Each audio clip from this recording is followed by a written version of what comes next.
Hi all welcome to football arena. Brazilian ദേശീയ ടീമുമായി ബന്ധപ്പെട്ട വളരെ സുപ്രധാനമായ ഒരു അപ്ഡേറ്റ് ആണ് ഇപ്പോൾ പുറത്തേക്ക് വന്നിട്ടുള്ളത്. പരിക്കേറ്റ വെസ്ലി വേൾഡ് കപ്പിൽ നിന്നും പുറത്തായിട്ടുണ്ട്. വേൾഡ് കപ്പിൽ അദ്ദേഹത്തിന് കളിക്കാൻ കഴിയില്ല എന്നുള്ള കാര്യം ഇപ്പോൾ സ്ഥിരീകരിക്കപ്പെട്ടു. അതായത് അദ്ദേഹത്തെ കൂടുതൽ പരിശോധനകൾക്ക് വിധേയമാക്കിയിരുന്നു. പരിക്ക് ഗുരുതരമാണ്. കുറച്ചു കാലം അദ്ദേഹം പുറത്തിരിക്കേണ്ടി വരും.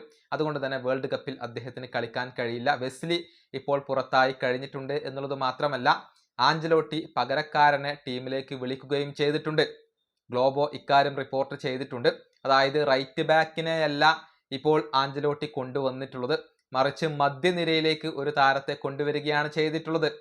എഡേഴ്സണെയാണ് ഇപ്പോൾ കാർലോ ആഞ്ചലോട്ടി ബ്രസീലിന്റെ ടീമിൽ ഉൾപ്പെടുത്തിയിട്ടുള്ളത്. അറ്റ്ലാന്റയ്ക്ക് വേണ്ടി കളിക്കുന്ന താരമാണ് എഡേഴ്സൺ, മധ്യനിരയിൽ കളിക്കുന്ന താരമാണ്. അദ്ദേഹത്തെയാണ് കാർലോ ആഞ്ചലോട്ടി ടീമിലേക്ക് വിളിച്ചിട്ടുള്ളത്. റൈറ്റ് ബാക്കിനെ കൊണ്ടുവന്നിട്ടില്ല എന്നുള്ളതാണ് വസ്തുത. അതിനർത്ഥം ഡാനിലോ, റോജർ ഇബാനസ് തുടങ്ങിയ താരങ്ങളെ റൈറ്റ് ബാക്ക് പൊസിഷനിൽ ഉപയോഗപ്പെടുത്തേണ്ടി വരും. ഇനിയിപ്പോൾ എഡേഴ്സണെ വെച്ച് മറ്റെന്തെങ്കിലും പ്ലാനുകൾ ഉണ്ടോ എന്നുള്ളത് വ്യക്തമല്ല. ഏതായാലും മധ്യനിര താരത്തെയാണ് കാർലോ ആഞ്ചലോട്ടി ഇപ്പോൾ പകരമായി കൊണ്ട് ഉപയോഗപ്പെടുത്തിയത്, അതല്ലെങ്കിൽ ഉൾപ്പെടുത്തിയത് എന്നുള്ളത് ഒരല്പം വിചിത്രമായ കാര്യമാണ്. ഈ വീഡിയോ അവസാനിപ്പിക്കുന്നു. അടുത്തൊരു വീഡിയോ കാണാം.